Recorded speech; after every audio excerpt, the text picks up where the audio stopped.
Magandang araw mga kababayan. Narito na ang pinakabagong ulat sa lagay ng panahon ngayong araw, March 27, 2026, Friday. Patuloy na tumataas ang chance ng development ng posibleng bagyo habang lumilipas ang mga araw at tingnan natin ang pinakabagong detalye dito. Para naman lagi kang informed sa lagay ng panahon, i-click mo lang ang subscribe button. Sa kasalukuyan, iisa ang dominant weather system na nakakaapekto sa bansa at ito ay ang easterlies. Kapag easterlies ang umiiral, ang hangin ay nagbumula sa silangan at may dalang moisture o halumigmig mula sa karagatan. Kaya ang madalas na takbo ng panahon, pwedeng medyo maaliwala sa umpisa. Tapos habang umiinit ang araw mula tanghali hanggang hapon, mas dumadami ang ulap at sa ilang lugar ay biglang uulan. Makakaranas ng thunderstorm. Ang mahalagang paalala dito, kahit sabihin nating isolated ang ulan sa maraming lugar, pwede itong lumakas ng biglaan sa isang area at magdulot ng mabilis na pagtaas ng tubig o kaya pagguho ng lupa, lalo na kung matindi ang buhos sa maikling oras. Unahin natin ang Mindanao dahil ayon sa forecast, dito mas malinaw ang pagiging aktibo ng ulan. Para sa Mindanao, inaasahan ang maulap na kalangitan na may scattered rains at thunderstorm at ang sanhi nito ay ang easterlies. Meaning hindi ito isang bagsakan lang na ulan, kundi pabalik-balik. Pwedeng umulan ng mahina tapos biglang lalakas ang buhos. May kasamang kulog at kidlat tapos hihina ulit o titila sandali. Dahil ang pag-ulan ay maaaring moderate hanggang paminsan-minsan ay heavy, posible ang flash floods at landslide. Kapag sinabi namang flash floods, ito yung baha na pwedeng tumaas ng mabilis. Minsan sa loob ng maikling oras, lalo na sa low-lying areas, malapit sa ilog, sapa at sa mga lugar na mahina ang daluyan ng tubig. Sa landslide naman, mas tumataas ang risk kapag ang lupa ay nababasa ng tuloy-tuloy at lumalambot, lalo na sa mga lugar na may slope, matatarik na gilid ng bundok at mga kalsadang tabing bundok. Kaya kung nasa Mindanao kayo, ang pinakamainam na mindset ay handa kahit biglaan.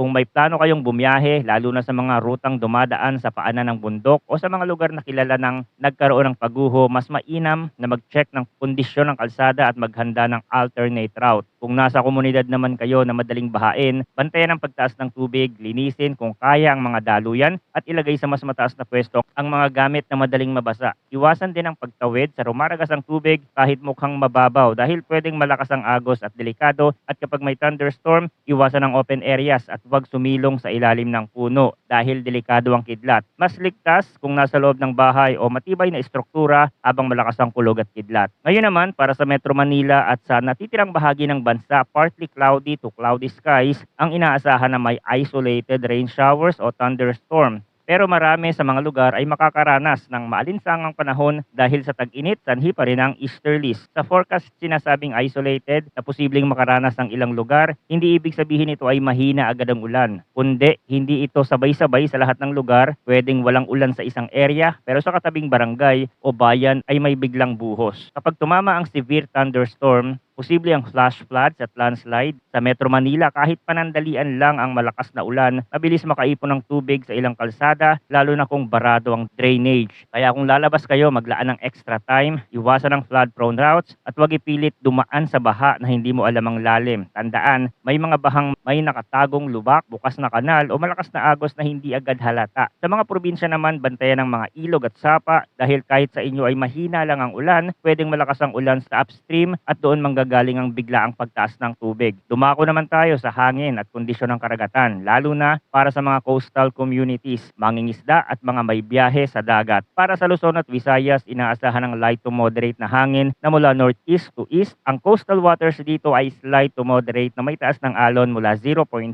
hanggang 2.1 meters. Ibig sabihin, sa karamihan ng oras ay manageable, pero hindi ito nangangahulugang walang panganib dahil kapag may thunderstorm, pwedeng biglang lumakas ang hangin at tumaas ang alon. Kung maliit ang bangka at lalo na kung lalayo sa baybayin, mas mainam na maging maingat kung may ulap na kumakapal sa karagatan at may naririnig o nakikitang senyales ng thunderstorm. Mas ligtas na ipagpaliban ng paglayag. Sa ganitong panahon, mabilis magbago ang kondisyon ng dagat kahit nasa slight to moderate range ang forecast. Para naman sa Mindanao, light to moderate ang hangin na mula northeast to north. Ang coastal waters dito ay slight to moderate rin na may taas ng alon mula 0.6 hanggang 1.8 meters. Mas mababa ang upper range kumpara sa Luzon at Visayas forecast, pero ganun pa rin ang paalala. Kapag may thunderstorm, malapit sa baybayin, pwedeng biglang umalon at lumakas ang bugso. Kaya kung kayo ay mangingisda o may biyahe sa dagat, bantayan ang ulap at hangin at makinig sa abiso ng lokal na otoridad. Kung may restriction, hamon sa paglalayag. Ngayon, pag-usapan natin ang init at halumigmig dahil ito ang nagseset ng pakiramdam ng araw.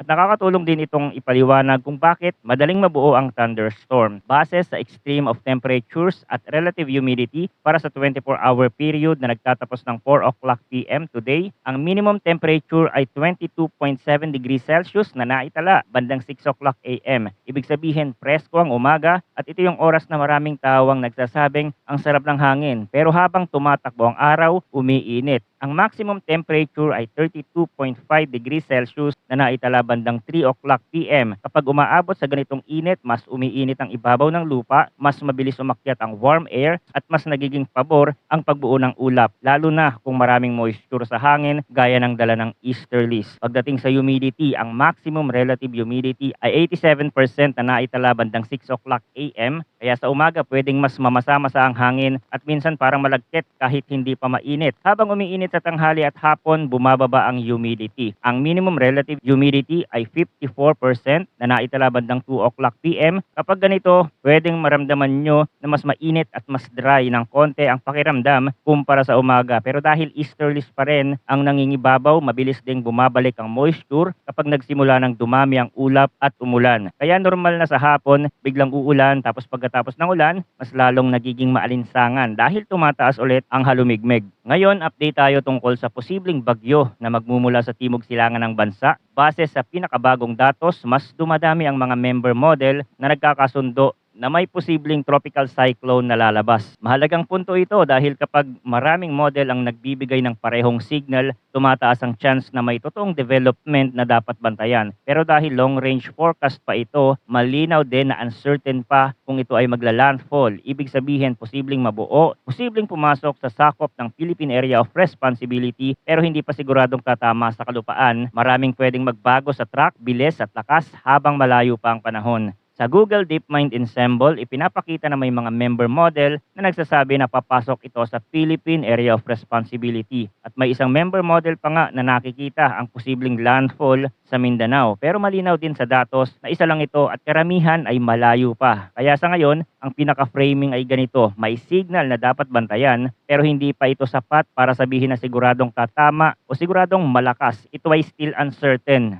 At sa ganitong stage, ang pinakamagandang gawin ng publiko ay maging updated, hindi magpanic at maghanda lang ng basic readiness, lalo na kung may travel plans o kung nakatira sa lugar na madalas tamaan ng ulan at hangin. Idagdag pa natin ang forecast ng mga kilalang weather model tulad ng GFS at European model. Nagpapakita rin sila ng tropical cyclone development. Kapag ang iba't ibang major models ay nagkakasundo na may development, tumataas ang confidence na may mabubuo talagang sistema. Pero kahit nagkakasundo sila, pwedeng magkaiba pa rin sila sa eksaktong track sa kung gaano ito lalakas at kung kailan ito magiging pinakamalapit sa bansa. Kaya sa ganitong yugto, ang mas mahalaga ay bantayan kung magiging mas consistent ang mga model run sa mga susunod na araw, kung patuloy na dumadami ang agreement at mas tumataas ang chance. Kung biglang nagkakaiba-iba ulit ang models, pwedeng bumaba ang confidence. Manatiling nakatutok sa mga susunod na update dito sa ating channel. Maraming salamat sa inyong pagsubaybay at palagi po tayong mag-ingat.